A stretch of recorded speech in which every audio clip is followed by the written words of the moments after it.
جنت کی حور دراصل کون سی مخلوق ہے؟ کیا کبھی یہ خیال آیا ہے کہ اللہ نے انہیں زمین کی مٹی سے مختلف کیوں بنایا؟ کیا آپ سمجھتے ہیں کہ حور کا نورانی جسم کن اجزاء سے وجود میں آیا؟ آپ جانتے ہیں کہ ان کا حسن ساری مخلوقات سے کیوں اتنا الگ ہے؟ اور حقیقت کہ ان کا ایک سردار بھی ہے۔ کیا کبھی آپ نے سوچا جنت میں یہ حسن مخلوق کے کس کے نصیب میں آئے گا، اور جو یہاں کی عورتیں ہیں ان کا وہاں مقام کیا ہوگا؟ ناظرین، یہ موضوع محض دلکشی نہیں، عقیدہ ہے، اور قرآن و حدیث اس کے حقائق سے بھرا پڑا ہے۔ آج ہم جانیں گے حور جنت کی تخلیق کن پاکیزہ عناصر سے ہوئی، انہیں مٹی سے دور کیوں رکھا گیا، اور ایک نوجوان مجاہد کو اپنی شہادت سے پہلے حور جنت کی جھلک کیسے دکھائی گئی۔ پیارے ناظرین، آپ جانتے ہیں حور کے جسم میں کس طرح کی خوشبو بسی ہوتی ہے؟ ان کے وجود کا رنگ اتنا شفاف اور صاف کیوں ہے؟ اللہ نے ان کے حسن کو دنیا کی روشنی سے بلند رکھا ہوا ہے۔ یہ بات سچ ہے کہ ان کے تن کے اندر کی ہڈیاں بھی باہر سے چمکتی ہیں۔ ان کے نور کا منبع انسانوں سے بالکل مختلف ہے۔ پورے جنت کے کس درجے میں رہتی ہیں، ان کے خیموں کا سائز کیسا ہوتا ہے، ان کے اخلاق کی تعریف حدیث میں کس طرح ملتی ہیں؟ ناظرین، حدیث کے مطابق اللہ نے حور کو مشک، کستوری، عنبر، زعفران اور نور کی لطافت سے پیدا کیا۔ ان کی تخلیق میں زمین کا ذرہ تک شامل نہیں، اس لیے ان کے جمال میں نہ تھکن ہے، نہ عیب، نہ بڑھاپا۔ نبی کریم صلی اللہ علیہ وآلہ وسلم نے فرمایا، اگر حور دنیا کی طرف صرف ایک قطرہ ٹپکا دے تو سمندر کی ساری کڑواہٹ مٹاس میں بدل جائے گی۔ اگر وہ اپنا چہرہ ظاہر کر دے تو سورج کی چمک مدھم پڑ جائے گی۔ لیکن یاد رہے، جنت میں داخل ہونے والی دنیا کی عورت حور سے بھی زیادہ حسین ہوگی، اور حوریں اس کی خدمت گزار اور تابع ہوں گی۔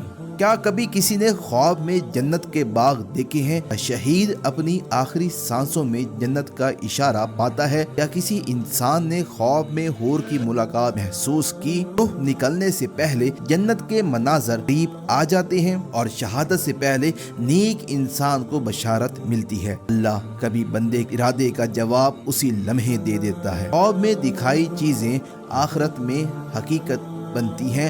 جنت کے باغ مختلف درجوں میں بٹے ہوئے ہیں۔ صحابہ کا دور کا ایک نوجوان ہمیشہ کہتا ہے، میں دنیا میں شادی نہیں کروں گا، میری شادی حور جنت سے ہوگی اگر اللہ نے چاہا۔ جنگ کے دن اس کے دل میں خیال آیا کہ آج بھی شہادت نہ ملی تو شاید میں دنیا میں نکاح کر لوں۔ اسی رات اسے نیند آئی، اور خواب میں ایک نورانی مخلوق نے آ کر کہا، اٹھو، تمہاری شادی حور عینہ سے کر دی گئی ہے۔ پھر اس نوجوان کو ایک باغ دکھایا گیا جہاں 10 بے مثال دوشیزائیں کھڑی تھیں۔ انہوں نے کہا، ہم تو اس کی خادمائیں ہیں، اصل ملکہ آگے ہے۔ کیا حور کی پہچان خادماؤں کے ذریعے ہوتی ہے؟ کیا شہید کی ملاقات حور سے فوراً ہوتی ہے؟ نوجوان آگے بڑھا، دوسرے باغ میں 20 نورانی لڑکیاں تھیں، ہم حور عینہ کی کنیزیں ہیں، آگے بڑھو۔ تیسرے باغ میں 40 حیرت انگیز حسین خواتین وہاں موجود تھی، اور انہوں نے بتایا، ہم سب اس کی خادمائیں ہیں، اصل ملکہ تمہیں بلا رہی ہے۔ وہ آگے گیا تو یاقوت کے فرش والا ایک کمرہ تھا، تخت پر بیٹھی ایک حور ایسی کہ پہلی سب کے حسن مدھم لگنے لگے۔